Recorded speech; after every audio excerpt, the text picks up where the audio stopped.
لگ یہی رہا ہے کہ اس وقت ہم حالات جنگ میں ہیں، اور اس وقت جو بارڈر پہ جن مسائل کا ہم شکار ہے، اور یہاں پہ بار بار ہمیں ایک بات سننے کو مل رہی ہے کہ جی ہم نے قومی یکجہتی کا مظاہرہ کرنا ہے، ہم نے اتفاق اور اتحاد کا مظاہرہ کرنا ہے، اور ان مشکل حالات میں ہم نے اتفاق کے ساتھ لڑنا ہے۔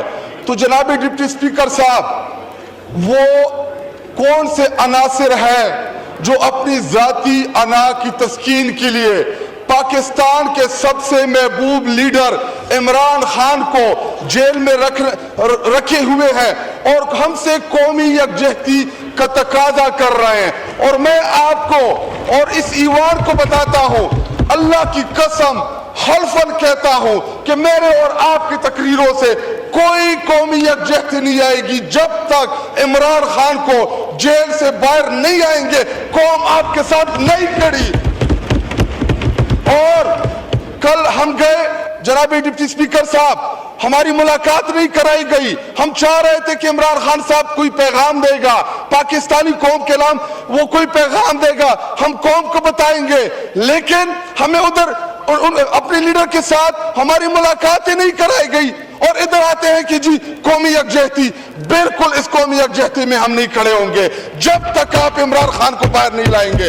اور جناب ڈپٹی سپیکر صاحب، آج سے 2 سال پہلے 9 مئی کے دن جس بونڈے طریقے سے قوم کے محبوب لیڈر کو گریبان سے پکڑا گیا، ان کو گھسیٹا گیا، ان کو غیر قانونی طریقے سے گرفتار کیا گیا، تب سے لے کے آج تک پاکستانی قوم ان تمام ہاتھوں سے، ان تمام کرداروں سے نفرت کرتی ہے جنہوں نے عمران خان کو پکڑا، عمران خان کو گھسیٹا۔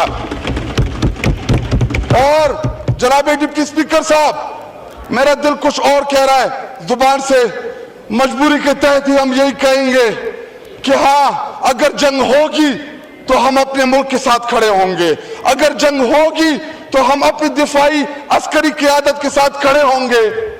کیوں؟ کیونکہ ملک ہمارا ہے، سرزمین ہماری ہے، ہم نے اس ملک کے اندر رہنا ہے۔ یہاں پہ جو آگے بیٹھے ہیں، ان کی باہر جائیدادیں ہیں، یہ لندن بھاگ جائیں گے، کوئی دبئی چلا جائے گا، کسی کے یورپ میں گھر ہے، ہم نے اس ملک میں رہنا ہے، یہ سرزمین ہماری ہے، یہ ہمیں اپنے لیڈر نے سکھایا تھا، یہ پاکستان ہمارا ہے، کیونکہ ہم نے، ہماری آنے والی نسلوں نے اس ملک کے اندر وقت گزارنا ہے۔ لیکن ایسا نہیں ہو سکتا کہ آپ میرے لیڈر کو جیل میں رکھیں اور مجھ سے قومی یکجہتی کا تقاضا کریں۔ اگر میں کہہ بھی دوں کہ ہاں قومی یکجہتی میں آپ کے ساتھ کھڑا ہوں، لیکن پاکستانی قوم نہیں کھڑی آپ لوگوں کے ساتھ۔ اس بات کو سمجھے، باہر سروے کرائیں، باہر میڈیا سے آزادانہ سروے کرائیں، آپ کو پتا چلے اگر ملک واقعی مشکل حالات میں ہے تو عمران خان کو لے آئے باہر، کیا فرق پڑے گا اس سے؟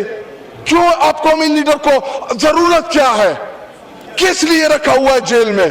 پورے پاکستانی قوم جانتی ہے، آپ بھی جانتے ہیں کہ عمران خان نہ ملزم ہے نہ مجرم ہے، بلکہ تمام کے تمام سیاسی مقدمات ہیں ان کے اوپر۔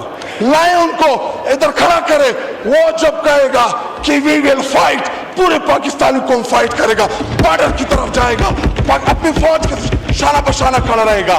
اور آپ کو ضرورت ہے، پاکستان کو ضرورت ہے۔